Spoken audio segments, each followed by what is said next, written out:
Okay. How did you feel on a human level to Gamu, given that she's very young? Awful, awful, awful.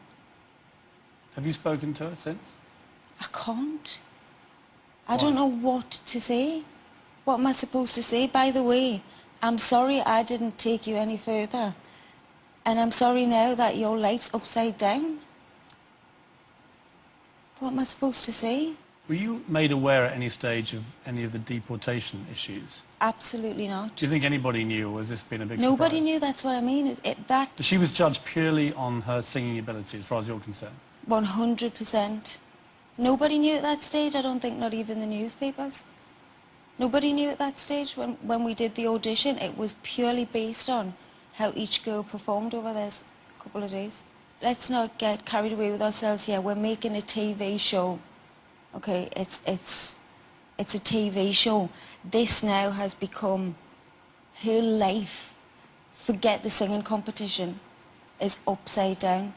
And that's something that has nothing to do with the programme, that the programme couldn't help, and something she now has to face and deal with. And I don't know what you say to that.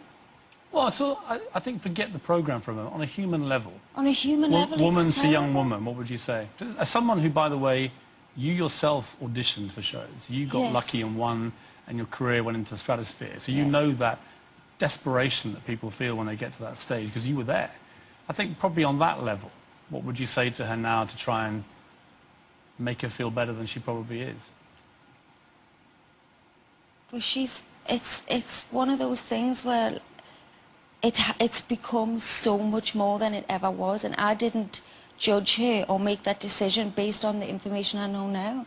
It's irrelevant. That part of it was irrelevant, and I thought all 8 girls were fantastic in terms of the singing competition, and I would say to all the people that didn't make it through any further to just keep trying and try again, and don't let go of your dreams. But I can't make that a personal opinion towards Gamu because of her situation now, because that wasn't at all in my mind when I made the choice I made.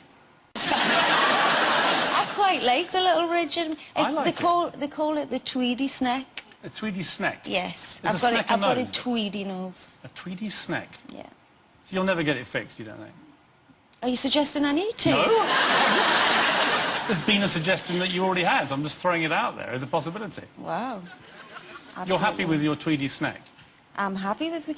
My cousin once said to me, and this was before I even knew I had the Tweedy snack, I love the fact that you just go on and you've got the Tweedy snack and the bump in your nose. Makes me feel more comfortable about mine.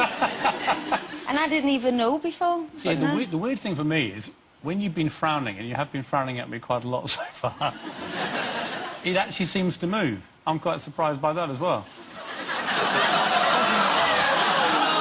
I work on Britain's Got Talent with Botox-fueled people. So, you know, when I turn to my left, it's just... So to see a judge in front of me where it actually moves is quite surprising. You don't even do Botox. I'm only 27. Yeah, but I'm quite impressed. I'm saluting you, really.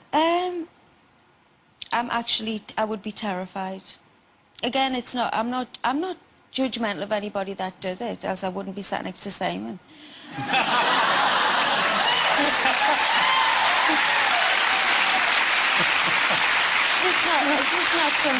It's just not something I choose to do or feel like I need to right now at this moment. Ask us in 10 years, maybe we'll be talking like this.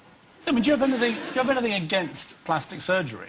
No, I don't. Could you imagine going under the knife in 10 years' time? I mean, in 10 years' time, who knows? I wouldn't have imagined a lot of things that have happened in the past 10 years had you have asked us back then. So I would never say never, ever in this life, never say never. But it's just not something I feel the need to do. Did you, according to The Sun, become dangerously thin and live on a diet of mint tea? No, I don't think you can you? I've no idea. Never tried it, but people have suggested I ought to. Maybe you should try. We'll say the outcome might be that you can't survive. Cheryl? I'm joking, I'm must be an messing. angel. I'm messing. Did you feel ready to fight then? I was too tired. I was tired. I can't even describe to you. It's not like you feel. You were completely in a complete breakdown of exhaustion. Exhaustion. And I'd been ill for a few days. There's only so much of that you can take before you start thinking, okay, enough. And I remember as I was getting better, and me oxygen was open, everything was improving, thinking to myself, God, I don't know how other people with other illnesses can be so sick all the time. And aren't I so lucky that in 10 days' time this is going to be gone for me? But there's people out there that are seriously ill and feel this physically tired and ill most of the time.